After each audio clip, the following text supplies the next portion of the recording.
देश की सत्ताधारी पार्टी जो अपने आप को दुनिया की सबसे बड़ी पार्टी कहती है, उनके बारे में दो बातें साबित हो चुकी हैं और ये अब हिंदुस्तान की जनता के मन में, दिल और दिमाग में बैठता जा रहा है कि दरअसल भारतीय जनता पार्टी भारतीय झूठा पार्टी बन गई है और भारतीय झगड़ा पार्टी बन गई है। इस पार्टी का मकसद है झूठ और झगड़ा। झूठ और झगड़े के माध्यम से पूरे देश को बर्बाद करने का लक्ष्य भारतीय जनता पार्टी का है और उसी सिद्धांत को अपनाते हुए आज भारतीय झूठा पार्टी ने फिर से आप लोगों के साथ सामने एक नया झूठ प्रस्तुत किया, एक नया ड्रामा प्रस्तुत किया, जिसको आप लोगों ने बगैर वेरीफाई किए चलाने का काम किया। और क्यों किया गया ये? क्यों पिछले कई दिनों से आम आदमी पार्टी के राष्ट्रीय संयोजक अरविंद केजरीवाल जी दिल्ली की कानून व्यवस्था का सवाल उठा रहे हैं। यहां गैंगरेप हो रहा है, गैंगवार हो रहा है, माफिया राज चल रहा है, व्यापारियों को गोली मारी जा रही है, महिलाओं को सड़कों पे घसीट के उनकी जान ले ली जा रही है।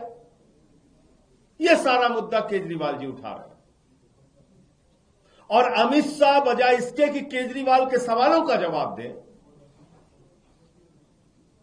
अमित शाह बजाय इसके कि दिल्ली में अपराध रोके, केजरीवाल को रोकने में लगे हुए हैं। केजरीवाल के खिलाफ तमाम तरीके के षड्यंत्र और साजिश रचने में लगे हुए हैं। मुद्दों से दिमाग हटाना है। अब मुद्दों से दिमाग हटाने के लिए सिर्फ एक ही सहारा होता है, भाजपाइयों का झूठ। तो आज उन्होंने वो ऑडियो क्लिप आपके बीच में चलाया जो पूरी तरीके से फेक है, जिस ऑडियो क्लिप की कोई सत्यता नहीं है और जिस ऑडियो क्लिप के बारे में दिल्ली के माननीय हाईकोर्ट ने रोक लगा रखी है।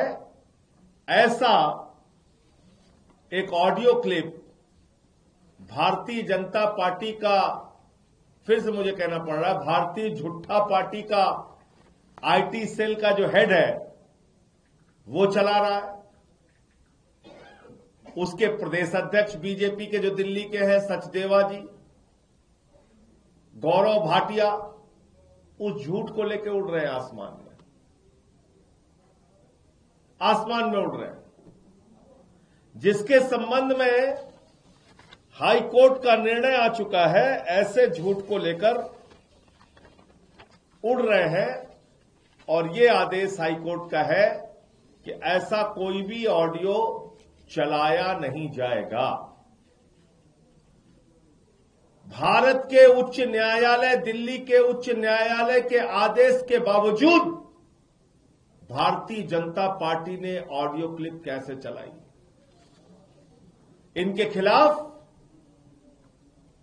माननीय न्यायालय को एक्शन लेना चाहिए।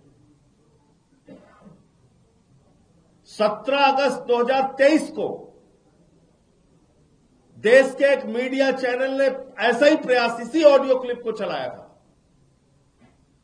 और ये कहा था कि एक कपिल सांगवान नाम का एक गैंगस्टर है और उस नरेश बाल्यान जो आम आदमी पार्टी के विधायक हैं, उनके बीच की ये बातचीत है। अब उसके बारे में दिल्ली की पुलिस कहती है, उसको रेड कॉर्नर नोटिस इशू हुआ है, कहती है हम कहां है ये व्यक्ति हमें पता नहीं।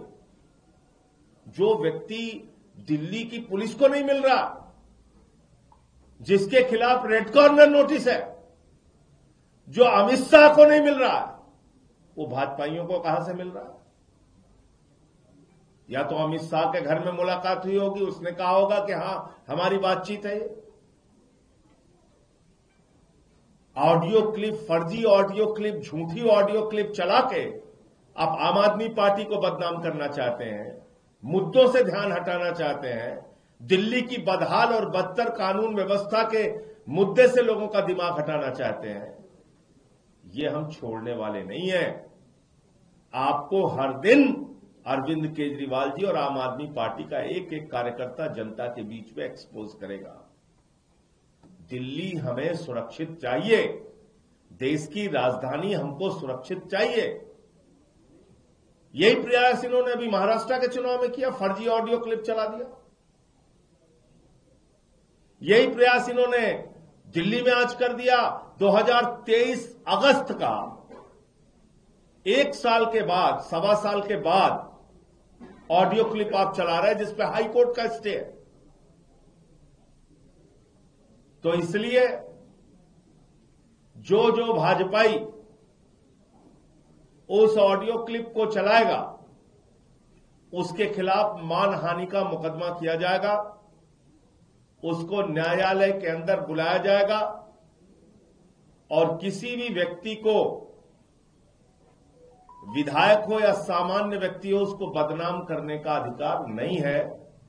और ये जो काम बीजेपी ने किया है आज, वो न्यायालयों के आदेश की अवहेलना है और साथ ही साथ उनकी पार्टी का जो नाम है भारतीय झूठा पार्टी, वो भारतीय झूठा पार्टी ने अपने आप को फिर साबित कर दिया कि दुनिया में सबसे ज्यादा झूठ फैलाने वाली और झूठ बोलने वाली पार्टी है भारतीय झूठा पार्टी, यानी कि गलती से उसका नाम भारतीय जनता पार्टी है। मुझे इतनी बात कहनी थी। आपका कोई प्रश्न हो आप पूछ सकते हैं। संजय जी, इसके अलावा एनआरसी का मुद्दा भी बीजेपी यहाँ भी उठाने लगी है। बांग्लादेशी और नगोरिया यहाँ पर जो आ रहे हैं, फर्जी वोट आप तैयार कर रहे हैं। देखिए, देश के अंदर सबसे बड़ा बांग्लादेशी घुसपैठिया है नरेंद्र मोदी का दोस्त अडानी। उस अडानी को मोदी जी ने ठेका दिलवाया है बांग्लादेश में। झारखंड की जनता की बिजली, देश की जनता की बिजली बांग्लादेशियों को दिलाने का काम भारत के प्रधानमंत्री नरेंद्र मोदी ने अपने दोस्त को दिया है जिसका नाम है अडानी। तो देश में सबसे बड़ा बांग्लादेशी घुसपैठिया कौन है? अडानी। पहले अडानी को बुलाओ, अडानी का धंधा बांग्लादेश में रुकवाओ। जितने मोदी के दोस्त बांग्लादेश में धंधा करते हैं, पहले वो धंधा बंद करें। नंबर एक बात।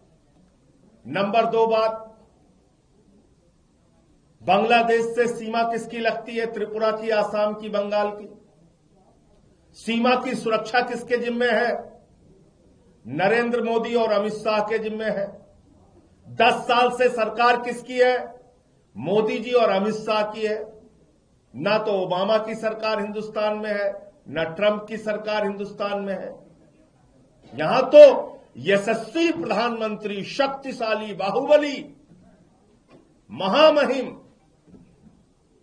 हमारे भगवान आदरणीय नरेंद्र मोदी जी की सरकार है ना। तो बांग्लादेश का घुसपैठिया दिल्ली कैसे पहुंच गया? मोदी जी ने उसको त्रिपुरा में नहीं रोका, आसाम में नहीं रोका,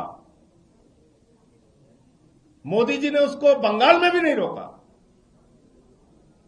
बताइए, वो बांग्लादेश का घुसपैठिया त्रिपुरा से निकला, आसाम से निकला, बंगाल से निकला, बिहार पार किया, झारखंड पार किया, उत्तर प्रदेश पार किया, सारे राज्यों को पार करता करता करता करता वो दिल्ली में आ गया। देखिए कितनी मजेदार बात है। और हमारा बेचारा भोला प्रधानमंत्री और उससे ज्यादा भोला हमारा गृह मंत्री ये कुछ कर नहीं पाया, इतना बेबस और लाचार है। तो इसलिए ये ड्रामेबाजी मत करो। तुम्हारा दोस्त इस देश का सबसे बड़ा बांग्लादेशी घुसपैठिया है जिसका नाम है अडानी। मोदी का सबसे करीबी दोस्त है, उसको हजारों करोड़ का बिजली का ठेका नरेंद्र मोदी ने बांग्लादेश में दिलवाया। पहले वो ठेका कैंसिल कराओ, और कह रहे हैं कि बांग्लादेशी घुसपैठियों की यहां जांच कराओगे। क्या बोल के आए भारत के प्रधानमंत्री 50 साल की आजादी पे, जब शेख हसीना बुलाया था नरेंद्र मोदी को? शेख हसीना ने किसी और नेता को नहीं बुलाया हिंदुस्तान के, उसने नरेंद्र मोदी को बुलाया। बांग्लादेश की आजादी के 50 साल पूरे हुए, हमारे आदरणीय मोदी जी ने जाके वहां पर कहा, मैं तो बांग्लादेश की आजादी का योद्धा हूं, मैंने बांग्लादेश की आजादी के लिए जेल काटी है, मैं बांग्लादेश का स्वतंत्रता संग्राम सेनानी हूं। तो भाजपाई भूल गए ये बात। मोदी बांग्लादेश का स्वतंत्रता संग्राम सेनानी है और तुम यहां बांग्लादेशी घुसपैठिया खोज रहे हो। बांग्लादेशी घुसपैठिया त्रिपुरा से, आसाम से, बंगाल से यहां कैसे पहुंचा? पहले इसका जवाब दो। नंबर 1, तुम्हारे दोस्त अडानी को हजारों करोड़ों का ठेका बांग्लादेश में कैसे मिला?